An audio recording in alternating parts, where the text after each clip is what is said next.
بسم اللہ الرحمن الرحیم۔ رسول اللہ صلی اللہ علیہ وآلہ وسلم نے ارشاد فرمایا، مومن کا مرد اس کی خطاؤں کا کفارہ ہوتا ہے۔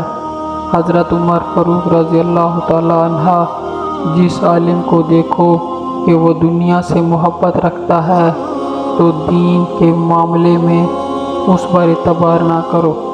حضرت ابوبکر صدیق رضی اللہ تعالیٰ عنہ نے فرمایا، جو اللہ کے کاموں میں لگ جاتا ہے اللہ اس کے کاموں میں لگ جاتا ہے۔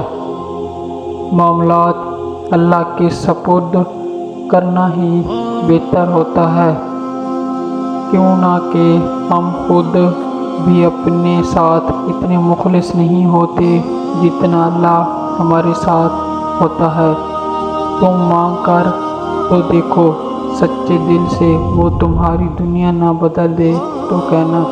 حضرت محمد صلی اللہ علیہ وسلم نے فرمایا، بیٹیاں گھر کا نور ہوتی ہیں، انہیں کبھی دکھ مت دو۔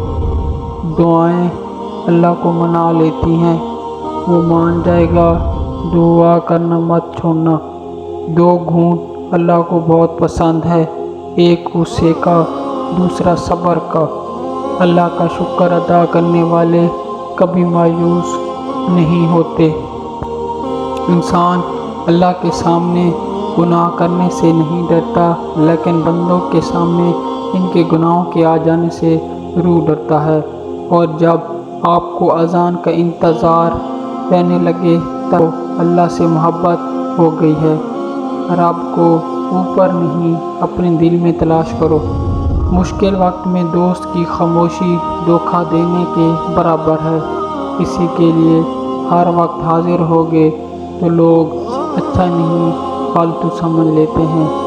غصہ اور قانون بڑے سمجھدار ہیں، کمزور کو دبا دیتے ہیں اور طاقتور سے دب جاتے ہیں۔ رزق کی تنگی ہونے لگے تو بکری گھر لے آؤ اور بے تحاشا دولت آئے گی۔ رزق اور موت کا خوف مت رکھو، یہ اللہ کا اختیار ہے، وہ جس کو چاہے عطا کرتا ہے۔ اگر آپ کو میری ویڈیو اچھی لگی ہو تو چینل کو ضرور سبسکرائب کریں۔